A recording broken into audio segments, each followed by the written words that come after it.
ಇಲ್ಲಿರುವ ಅರುಣಾಚಲೇಶ್ವರ ದೇವಾಲಯವು ಸುಮಾರು ವರ್ಷಗಳ ಹಿಂದೆ, ಅಂದರೆ ಸಾವಿರಾರು ವರ್ಷಗಳ ಹಿಂದೆ ಕಟ್ಟಲಾಯಿತು ಎಂದು ಇಲ್ಲಿರುವ ಜನರ ನಂಬಿಕೆ.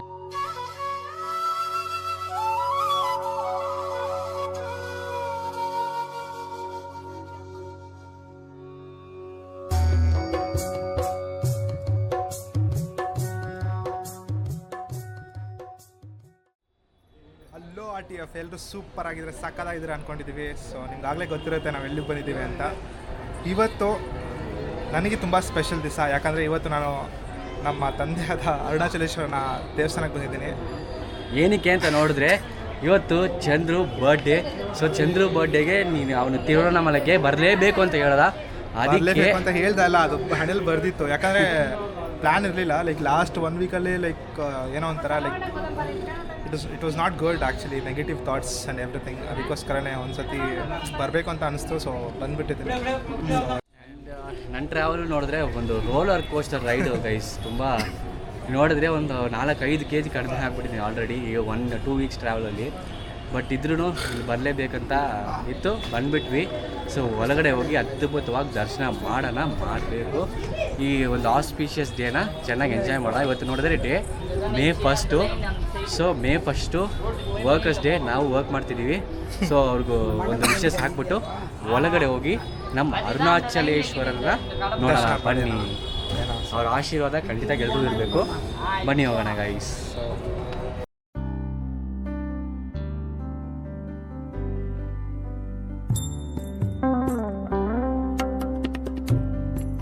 ನಮಸ್ಕಾರ RTF, ನೀವು ನೋಡ್ತಾ ಇರೋದು ನನ್ನ ಇನ್ನೊಂದು ಸ್ಪೆಷಲ್ ಬ್ಲಾಗ್ ಅಂತ ಹೇಳ್ಬೋದು. ಇವತ್ತು ನಾವು ತಮಿಳುನಾಡಿನ ಹೃದಯ ಭಾಗದಲ್ಲಿರುವ ತಿರುವಣ್ಣಾಮಲೈ ಕ್ಷೇತ್ರಕ್ಕೆ ಬಂದಿದ್ದೇವೆ. ಇದು ಶಿವಭಕ್ತರ ಪಾಲಿಗೆ ತೀರಾ ಪವಿತ್ರವಾದ ಸ್ಥಳ.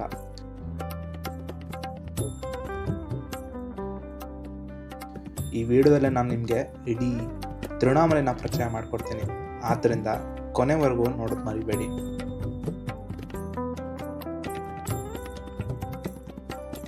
ತಿರುವಣ್ಣಾಮಲೈ ಈ ಹೆಸರಲ್ಲಿ ಒಂದು ದೈವ ವೈಭವ ಇದೆ ಅಂತ ನನಗನ್ಸುತ್ತೆ.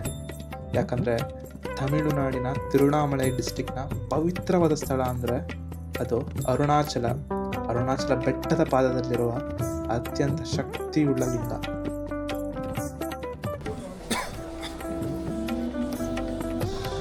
ನೋಡಿದ್ರೆ ಎರಡು ಟೈಪ್ ಆಫ್ ದರ್ಶನ ಇದೆ ಅಲ್ಲಿ. ಸೊ ಎಲ್ಲ ದೇವಸ್ಥಾನದಲ್ಲಿ ಒಂದು ಸ್ಪೆಷಲ್ ದರ್ಶನ, ಒಂದು ಕಾಸು ಕೊಟ್ಟು ಹೋಗ್ಬೇಕಾಗುತ್ತೆ. ಇನ್ನೊಂದು ಫ್ರೀ ದರ್ಶನಕ್ಕೆ ಹೊರಡ್ತಿದ್ದೀವಿ. ಆದರೂ ನಾವು ಬಂದಿದ್ದು ಒಂದು ಹಾಲಿಡೇ ದಿವಸ ಆದ್ರೂ ಸ್ವಲ್ಪ ಕ್ರೌಡ್ ಇದೆ.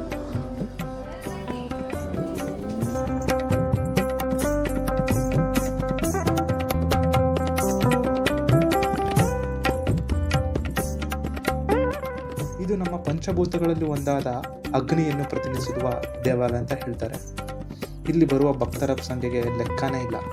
ಯಾಕಂದರೆ ದಿನಕ್ಕೆ ಸಾವಿರಾರು ಜನ ದೇಶದ ಹಲವಾರು ಕಡೆಯಿಂದ ಬರ್ತಾರೆ ಇಲ್ಲಿನ ಜನ ಹೇಳುವ ಹಾಗೆ ಕಾಶಿ ವಿಶ್ವನಾಥನ ದರ್ಶನ ಮಾಡಿದ್ರೆ ಮತ್ತು ಚಿದಂಬರನ ನಟರಾಜನ ನೋಡಿದ್ರೆ ಮುಕ್ತಿ ಸಿಗುತ್ತೆ ಅಂತ ಹೇಳ್ತಾರೆ.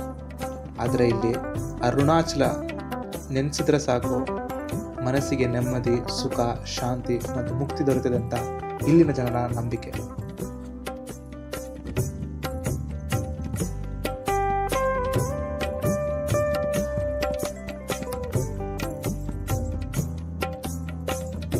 ಇಲ್ಲಿರುವ ಅರುಣಾಚಲೇಶ್ವರ ದೇವಾಲಯವು ಸುಮಾರು ವರ್ಷಗಳ ಹಿಂದೆ, ಅಂದರೆ ಸಾವಿರಾರು ವರ್ಷಗಳ ಹಿಂದೆ ಕಟ್ಟಲಾಯಿತು ಎಂದು ಇಲ್ಲಿರುವ ಜನರ ನಂಬಿಕೆ.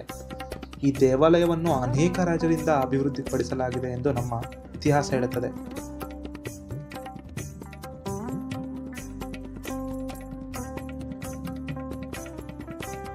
ಅದೇ ರೀತಿ ಮೊದಲ ಶಿಲಾ ನಿರ್ಮಾಣ ಪಲ್ಲವರು ಮತ್ತು ಚೋಳ ಕಾಲದಲ್ಲಿ ಆರಂಭವಾಯಿತೆಂದು ಇತಿಹಾಸ ಹೇಳುತ್ತದೆ.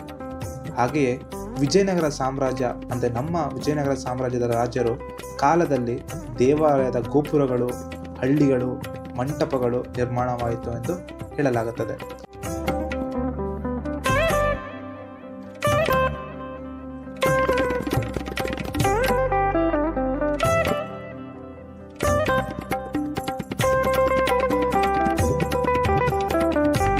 ರಮಣ ಮಹರ್ಷಿಯಂತಹ ಮಹಾಯೋಗಿಗಳು ಇಲ್ಲಿ ತಪಸ್ಸು ಮಾಡಿದರೆಂದು ಈ ಸ್ಥಳಕ್ಕೆ ಆಧ್ಯಾತ್ಮಿಕ ಮಹತ್ವವು ಹೆಚ್ಚಾಗಿದೆ.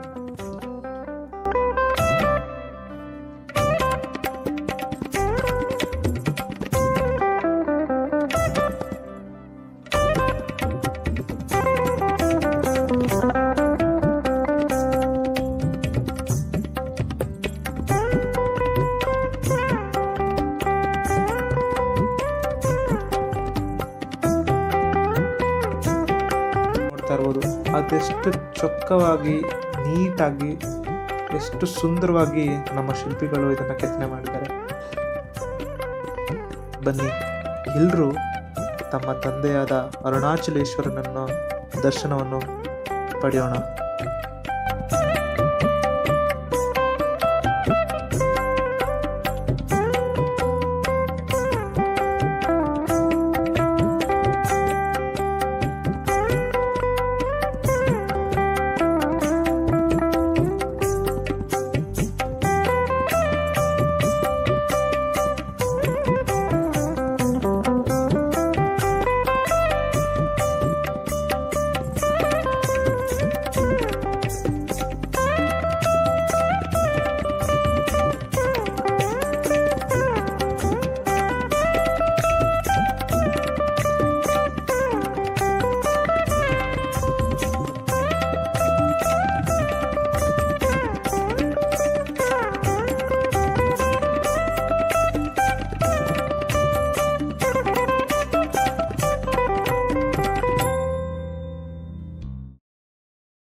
ಈ ದೇವಾಲಯದ ಶಿಲ್ಪಕಲೆ ದ್ರಾವಿಡ ಶೈಲಿಯ ಉತ್ಕೃಷ್ಟ ನಿದರ್ಶನ ಅಂತ ಹೇಳ್ತಾರೆ.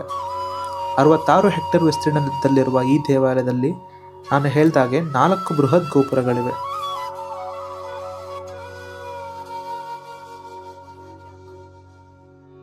ಅದರಲ್ಲೂ 11 ಮಹಡಿಗಳಿಂದ ನಿರ್ಮಾಣವಾದ ಪೂರ್ವದ ರಾಜಗೋಪುರದ ಎತ್ತರ 217 ಅಡಿ. ಈ ದೇವಾಲಯದ ಪ್ರಮುಖ ಆಕರ್ಷಣೆ ಅಂದರೆ ಈ ರಾಜಗೋಪುರ. ಆ ಶಿಲ್ಪಗಳಲ್ಲಿನ ನಕ್ಷತ್ರ ಚಿಹ್ನೆಗಳು, ದೇವತೆಗಳ ಮೂರ್ತಿಗಳು, ಪ್ರತಿ ಕಲ್ಲು ಒಂದೊಂದು ಕಥೆಯನ್ನು ಹೇಳುತ್ತದೆ ಎಂದು ಇಲ್ಲಿನ ಜನರು ಹೇಳುತ್ತಾರೆ.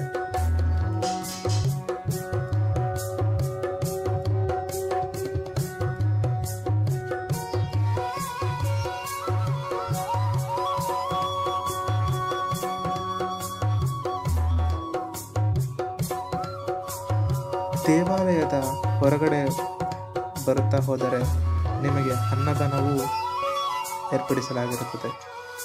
ಬೆಳಗ್ಗೆ 8ರಿಂದ ಸಂಜೆ 7ರವರೆಗೆ ಅನ್ನದಾನವು ಪ್ರತಿದಿನವೂ ನಡೆಯುತ್ತದೆ. ತಂದೆಯ ದರ್ಶನ ಮತ್ತು ತಾಯಿಯ ತುತ್ತನ್ನು ತಿಂದ ನಂತರ ನಮ್ಮ ಮನಸ್ಸಿನಲ್ಲಿ ಬಂದಿದ್ದು ಇಲ್ಲಿರುವ ಕೆಲವು ಜನರೊಂದಿಗೆ ನಮ್ಮ ಅನ್ನದಾನವನ್ನು ಹಂಚಿಕೊಳ್ಳೋಣ ಅಂತ.